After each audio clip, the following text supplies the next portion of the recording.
Hey, can I scooch through? Sorry, I can't stop to talk. Huh? Can't stop to talk?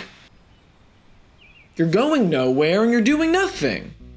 You need 153 kudos to pass.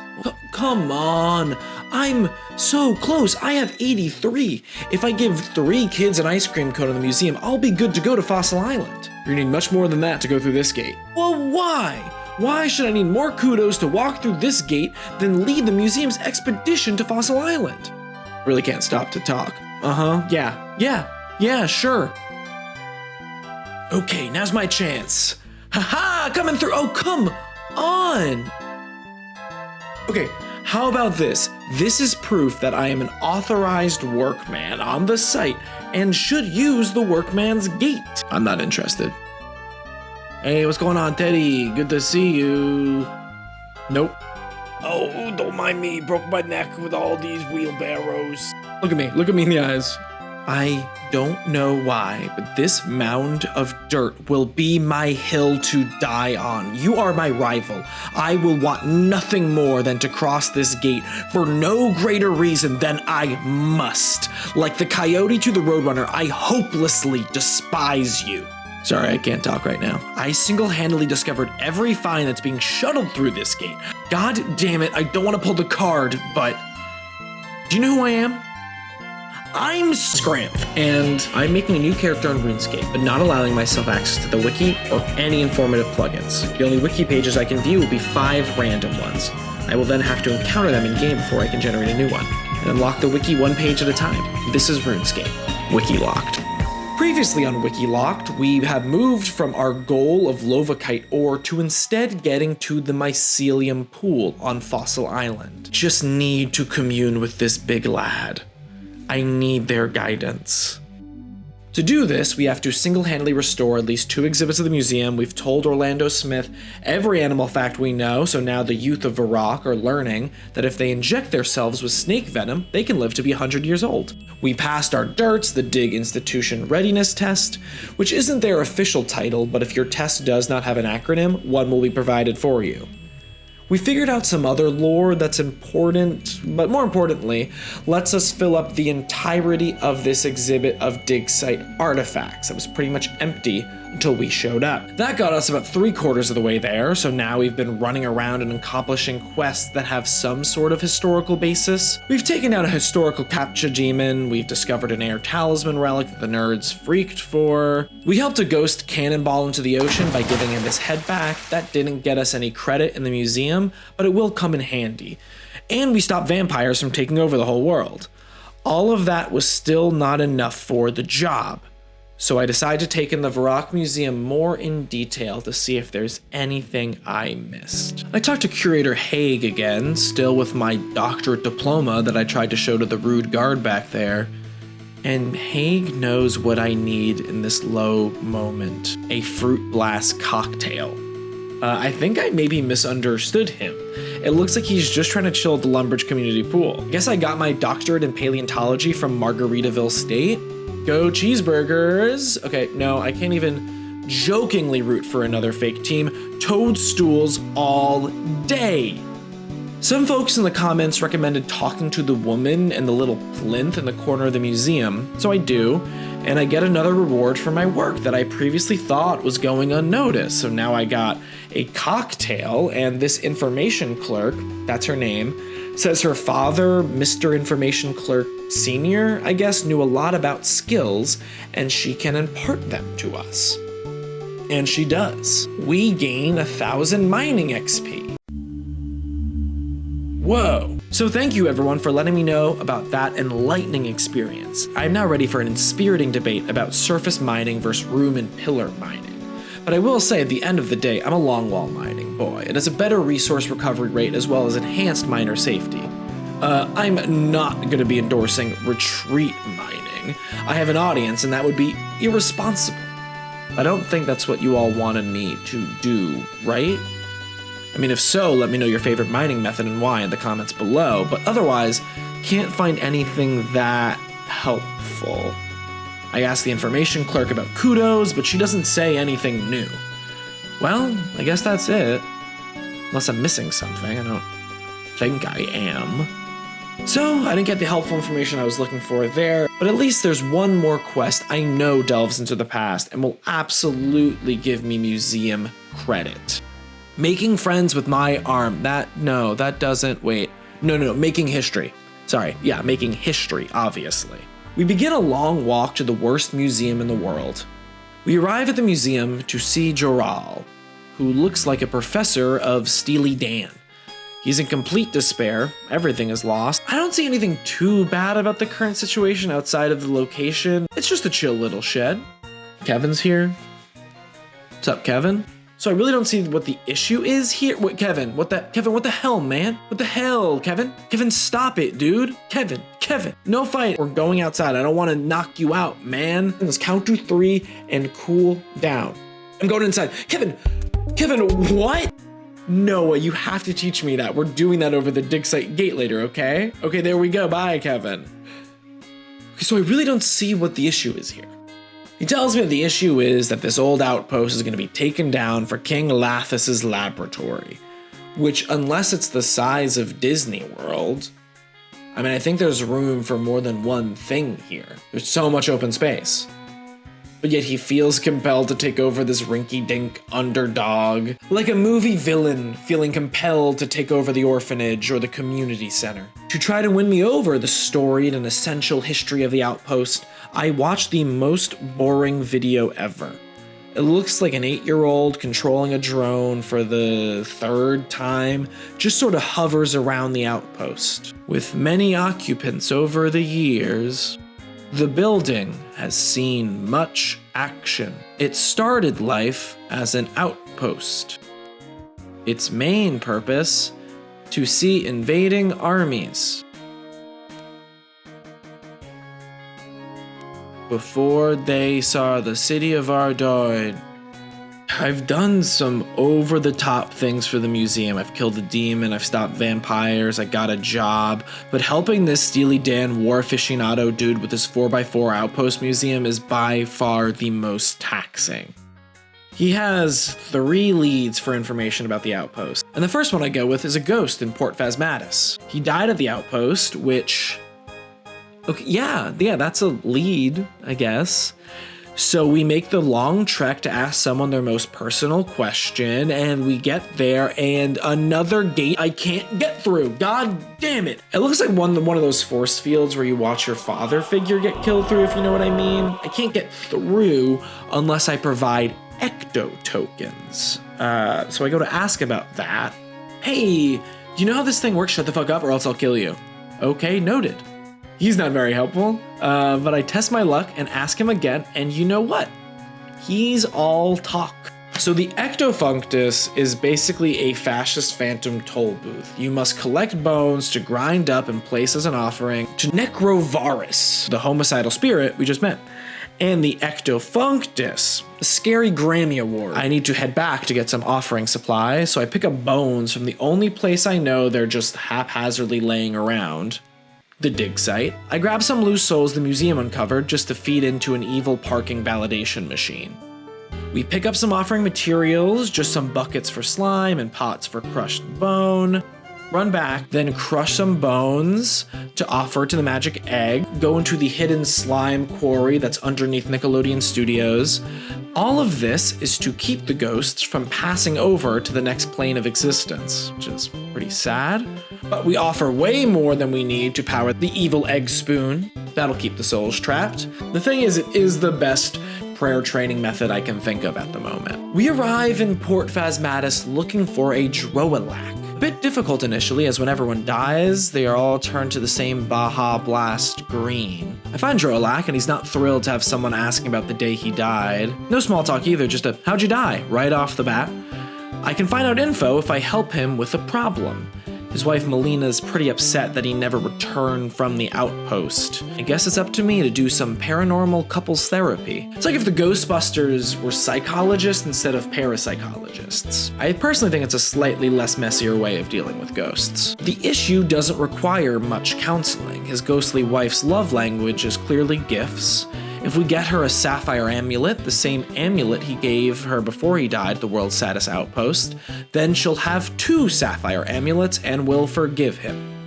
I guess it's worth a shot. Except that I'm still at 1 crafting, so I will need to get to level 24 to make this posthumous present. Thankfully, I can do this all in the confines of Port Phasmatis. So I guess Jorolak and Melina both watch as I make hundreds of pieces of glass as I learn how to craft. Go back and forth, buying the glass materials from the trader crew and blowing it all at the furnace. That's the thing about Iron Men, when you ask them for a favor, a gift, it will be handmade. It's farm to table. I'm not going to the Grand Exchange Mall to get this necklace, that's for sure. I get to level 24 to make the sapphire amulets, but I need to stop at Al Kharid to get some crafting supplies. And what's this? Another gate! If we were to make a tier list based solely on the gates of RuneScape, which we are, this series is nothing but a journey through our most fanciful whims and bits. Okay, so the dig site gate, that is an F. That's the worst gate in the world. A shortcut that requires 150% of what it takes to get to Fossil Island, in which you will have to fully furnish the museum and save the world a few times before one lackey decides he should let you cross a gate to somewhere you've already proven you work at. Shout out to the wheelbarrow guy though for then getting 153 kudos himself. Props. The Port Phasmatis gate. I'm feeling a light B for this one. It's like cool, don't get me wrong, but it feels like a real modern toll gate, one that would require an app to get through, and it's real counterintuitive and then steals your data. Of course, instead of an app here, you are offering souls to a haunted, outdated record player, traps the ghost to continue living in their own suburban purgatory. It's basically the New Jersey toll booth. Al Kharid gate, that's an A. It's simple, just 10 gold. This is how a toll should operate. You can do a quest to pass for free, a simple achievable goal, but it's also not too bad without it. No complicated exchange systems from bones to ecto tokens, no rude guards who say they can't stop when they have nothing else to do. A solid A for the Al Kharid gate. We pass through this top-ranking gate, pick up an amulet mold, use our gold bar that we got as a gift for discovering the lost party room under the dig site, shear a sheep for wool, turn that into string, and make the amulet. On our way back to Fort Phasmatis, we see the rude guard again, and maybe some ecto tokens will let us through the gate this time because you're a ghoul. He doesn't accept them. We then cross our final toll gate into New Jersey. We give the amulet to Melina, and she's ready to move on. Wait, no, you don't want to wait. No, don't you want to talk to your husband? He's fully 50 feet away. Okay. I guess not. She ascended. Gotta tell Jorolak that, but he's happy. He's happy that Melina still knows he cares and gives us a scroll. We can let him know if it's of use, and he can join her in whatever realm awaits next. It may be of use to Joral, but not the most exciting piece of paper to receive after cracking my lips dry, glass blowing 23 crafting levels to help fix a cursed marriage. Just some boring dates. We go to our next lead, who is Aaron, the silver merchant at the Ardoin Mall, so we kick up a conversation. His great-grandfather died there. Our historical references so far are just people that died there. It is a sad little room that is the last thing people see before they die. It's a motel room in an action movie. His grandfather did leave him a key that changes temperature as you move around, and he has never used it. I'm sorry, if your grandparent leaves you a temperature-based treasure key and you don't follow it, you're just not accepting that call to adventure? Like, I guess there's a chance it could be some home videos you do not want to see, or like your grandfather's internet bookmarks, but could also be some pretty cool stuff. So we will take that, thank you very much. We wander out of Ardoin and around the area, just testing the heat thermometer key every few seconds. We're like the "Can you hear me now" Verizon guy, but if he had a hot plate to his ear instead of a phone. We wander, the key gets hotter, a river throws me off for a little bit, but then it's scalding and we find the chest right outside of Castle Wars. Inside is not any videotapes or search history, it's a diary. Aaron's grandfather journals about joining the monks of Zamorak that are living in the outpost. They're playing magical tricks on the town, tricks that definitely go too far. Aaron's grandpa is basically joining a YouTube prank hype house in Calabasas. They do mean-spirited pranks, like giving everyone boils from the water supply, making all the kids invisible, setting people on fire, normal YouTube prankster stuff. You know where the story goes from there. The state declares war on them, an army is coming. End of diary. Now we know that this outpost is also a prankster hype house. Great. Helpful info. Our final informant is up in Releka, so we go to talk to Reelin. His brother Drawn knows a ton about war, but before we can speak to him, Reelin sets some ground rules. Reelin is the ultimate brother wingman. He tells us all the things we must know to talk to the almighty Drawn. His eating habits of cute animals, his exact age, favorite weapon. I write all this information down because I know it will be important. I'd love someone to stand up for me like Reelin does his brother. Hey, is that your friend? He's cute. Oh, if you want to talk to Darren, you're gonna need to know a few things about him. His favorite movie's The Rock, his favorite wrestler's The Rock, his favorite TV show's Kid Nation, his favorite piece of music is Kid Rock, right? No, Kid A, he loves Radiohead. Are you writing this down? You should be. He eats popcorn for breakfast, Pop-Tarts for tea, and poppers for brunch. He was born on the same day as the Dave Matthews Band Chicago River incident. He can't smell gasoline. Oh, she's gone. We're able to recite Drawn's messed up Hinge profile right back at him thanks to our notes, and he tells us what he knows about the outpost. Two ex-friends had a falling out because of Zamorak and Sarah Doman, met up in battle at that old hype house outpost, and then realized, like the end of a Disney Channel episode, fighting is silly and they should go back to being friends. That's the story. We go back to Jaral and tell him, and then he basically recaps the same exact story back to us, like we didn't just find out all that information separately. Except I missed the fact that one of the friends was the creator or owner of the Ardoin Mall, and the other's the king's grandfather. And now it's up to me to pitch this story and the museum to the king so he doesn't destroy it. Hope that the king cares about his grandfather enough to want to construct the most pointless museum in the world. And he buys it. We let Jaral know the museum is getting built and finish the quest. We can now take a look at what we created. It's practically nothing. It's awful. You can barely get 3 seconds into a melancholy, thoughtful montage of art, the test for any good museum.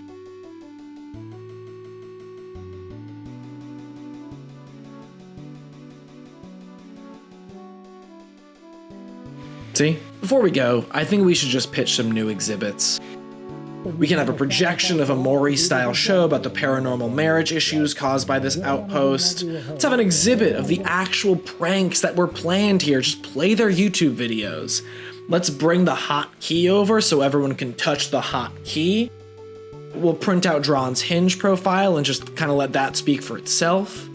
Kevin can have a place where he can hang out and just kind of tell you about his crypto portfolio or try to fight you. And we can have a much better, more exciting video of the outpost itself. We report back to the museum and let them know about our quest. They could tell this one was especially tricky because we get a lamp to learn more about mining. Ooh, level 35. And we gain 5 more kudos. We're at 88. So close. I wander around the museum again and go back to that information corner from before. I right-click the lectern this time and I see what I was missing. There's a guide that tells you exactly how to earn kudos and checks off everything you've done so far. Okay, so this was what you're all trying to get me to find. I get it now. Thanks to this, I realize I'm missing a find from the dig site, so I go and clean some pottery, and we now have 98 kudos. We're there. Now we're really just one kid's ice cream cone away from Fossil Island, and we can do the easiest quest, Shield of Arav. I was always too nervous to do this one. For some reason, like just asking a random person for help felt embarrassing, but yet I felt comfortable enough sharing a whole series about how I know nothing about this game. I don't know, it doesn't make sense, but I feel ready now. Let's finish this. On the next episode of WikiLocked. Hi, Mr. Museum Guard Man. I just wanted to say, I'm sorry for all the trouble I've caused with your gate. I know you don't have the time to talk. I just wanted to apologize. I was less Wile E. Coyote and more the person that wants to speak to the manager. And I'll always be ashamed of that. But I think I'm a good person still. I've just been distracted. Good person? Good person? Hey, Jorlak. Kind of reunited him with his wife after death. Are we reunited? Are we? Because my wife ascended, and I'm still stuck on this plane because you haven't told me if you liked my report or not. Did you forget about me? Well, maybe you're not stuck because of that. Maybe because I've been feeding the ectofunctus. You've been doing what? No. It's actually just that your report isn't bad as much as the museum itself is so boring. I mean, it's awful. The museum is boring? Oh, hey, Drow. I was just on my way back from the Varrock Museum to tell Haig Halen about the great work you did. But, maybe I should just turn back. Well, I mean, he's probably too drunk that he wouldn't remember, but too drunk! I didn't mean that, Okay, no, this is all a big misunderstanding.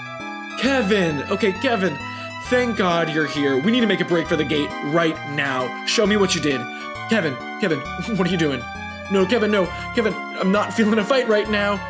Kevin! Thanks for watching.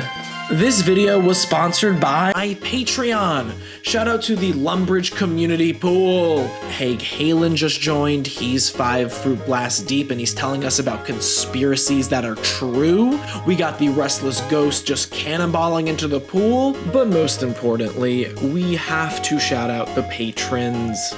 Thank you, Doomcat, Galaxy Dork, Max Remus, Matt, Ninja00283, and Jillybean. It's only $1. There's a Discord, videos early, more stuff coming. Come on by, take a dip, the water's great.